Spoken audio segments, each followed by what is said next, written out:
Hi everyone, welcome to today's virtual tour. I hope you're all managing to stay well. If you are watching me from your sick bed, then I wish you the best of luck getting well as soon as possible. While we can't go anywhere, while we can't visit the historic sites and museums across Britain and I imagine the world, but Britain's my remit, then I would like to take you on a virtual tour. It's kind of twofold what I'm doing.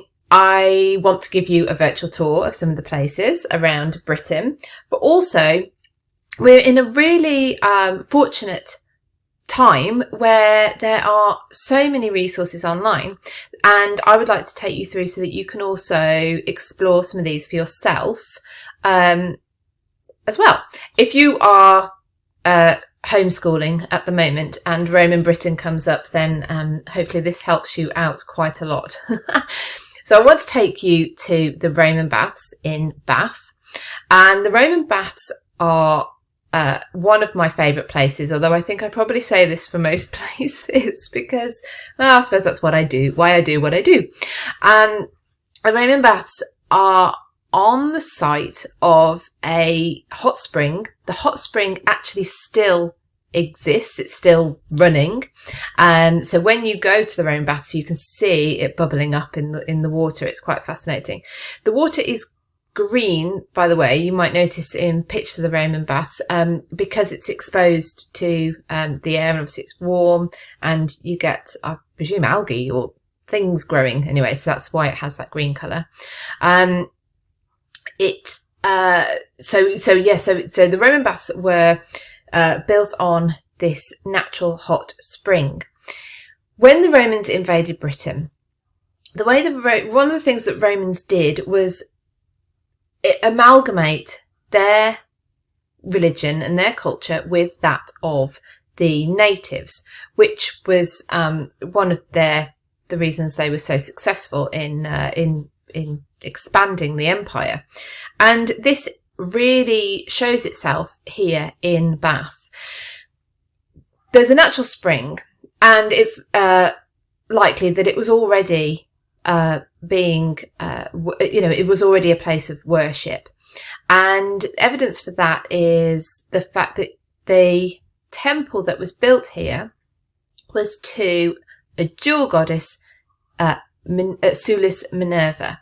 Now, Minerva is the Roman goddess of wisdom, but Sulis, you only find references to Sulis, as far as I'm aware, around the Bath area. So it seems like she was a local goddess, and the Romans built the temple here and dedicated it to Sulis Minerva, so the jewel goddess. So effectively linking the Roman and the Celt native religion and and beliefs of this area. So fascinating for that. It's obviously over 2,000 years old because that's when the Romans were in Britain. The complex, as you see it, sort of built around here. If you can see where I'm sort of badly pointing, with your Roman emperors and Caesars and whatnot on the top. That bit is a Victorian addition, but there is a lot of the Roman parts still around. So when you're back, when you're walking around, you are walking in the footsteps of Romans, Roman men. I don't think the women were actually allowed to go to the bathing complexes so there you go. So I want to give you a little bit of the history of the baths, giving you a little bit already, and also show you how to navigate the website and have a look around. If you go to their website, romanbaths.co.uk, you can go to Discover, and you've got three options: walkthrough, videos. Videos are, let me go into videos first, because I'm not going to play you any now, because you can go in and do this yourself. But they have things about the archaeological excavations in here, some of the projects that are going on, a little bit behind the scenes look, and all sorts in here. Oh, we could go do Tai Chi Roman baths. One day we shall do all these things again. So that's the videos. Walk through, if I can get it to go through. We can, and this is what we're going to do, we can actually go through on Google Street View and have a little look round. So there's that, and then you also, I promised my driving would get better, I'm sorry. You also have this 3D model of the baths. I say bath, by the way. Bath and bath are the same word, but I'm from a little further north, so I say bath. But this is fantastic. So this has, let me show you actually. This is the entrance hall as you go into the room. So you can see from the entrance hall that the Victorians got hold of it, which is good. And they, excuse me, they've got videos of each of the different parts of the baths. So it's good. It's very good. Anyway, let's have a look around. Something else to mention. I need to get better at this, I'm sorry. Something else to mention is the, so I'd said about it being, it was a sort of, the Roman temple here was a dual Sulis Minerva, so the native Celts, Sulis, and Minerva, the Roman goddess. There was also a difference in the architecture, and I think we'll get there. There's two brilliant pieces here, artifacts. One is a gilt bronze head of Minerva, and she would have been a complete statue, but the head was discovered, I think in excavations in the 1700s. Just looking if I've got anything in my notes. Can't remember.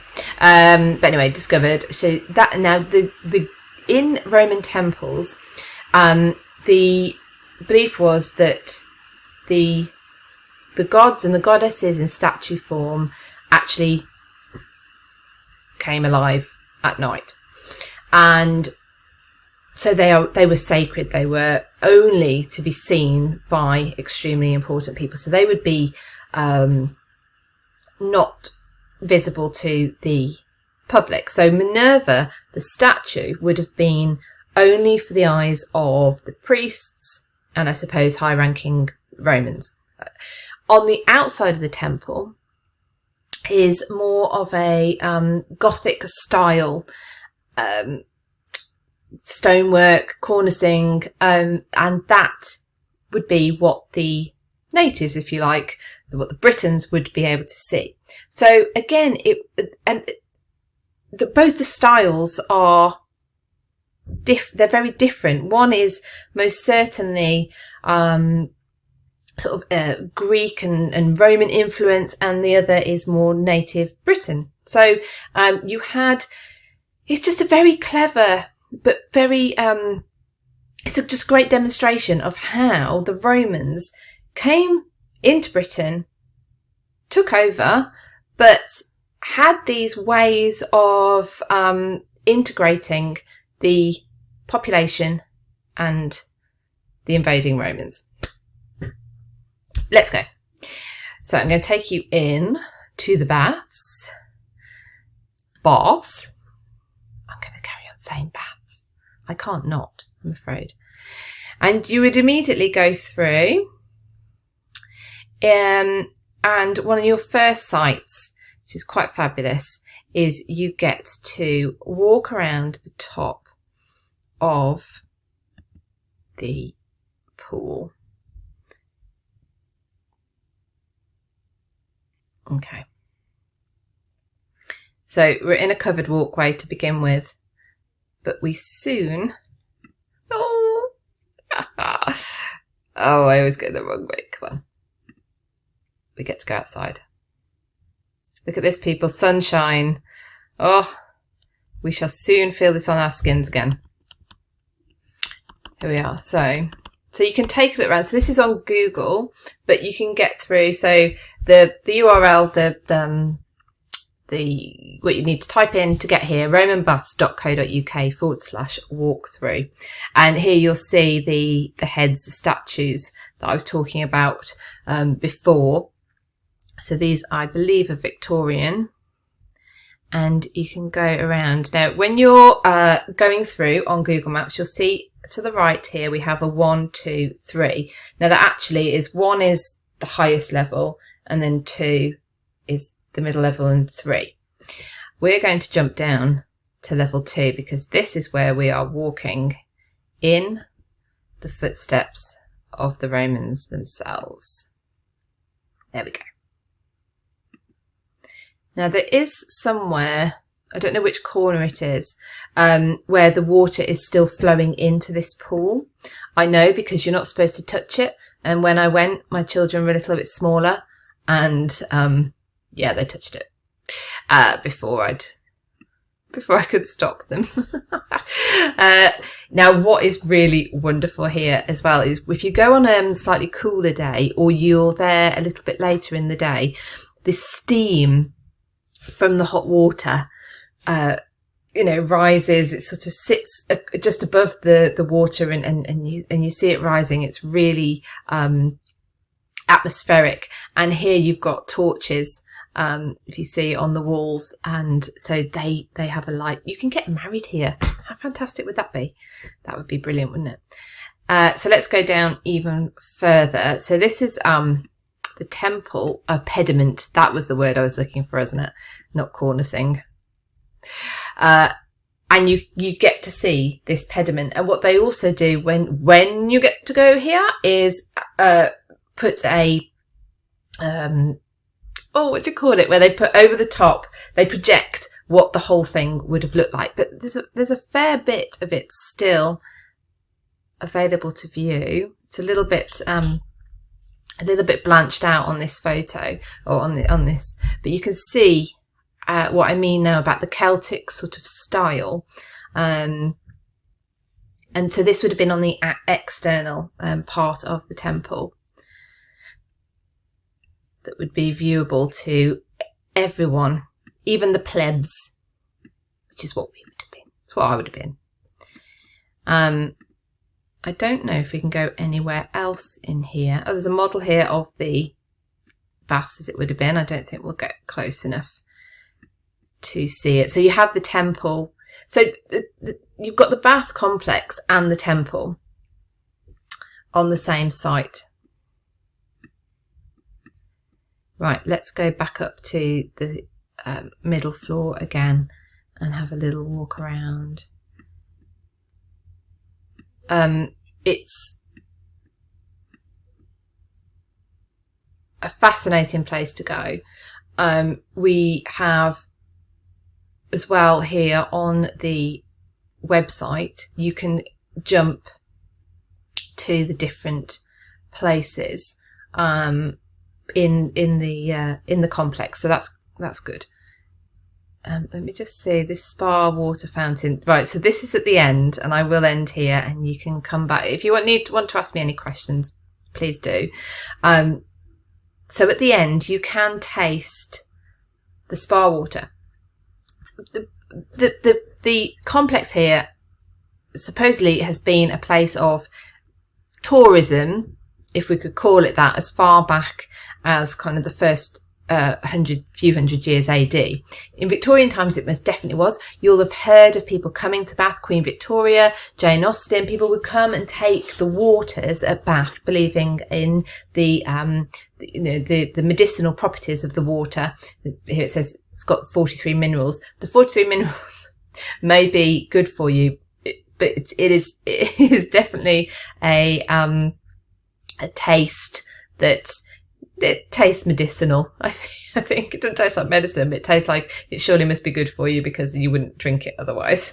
Yes, and it's a bit warm when it comes out as well, so that's also a little bit strange. But there you go. So I hope you've enjoyed our little look around the Roman baths at Bath.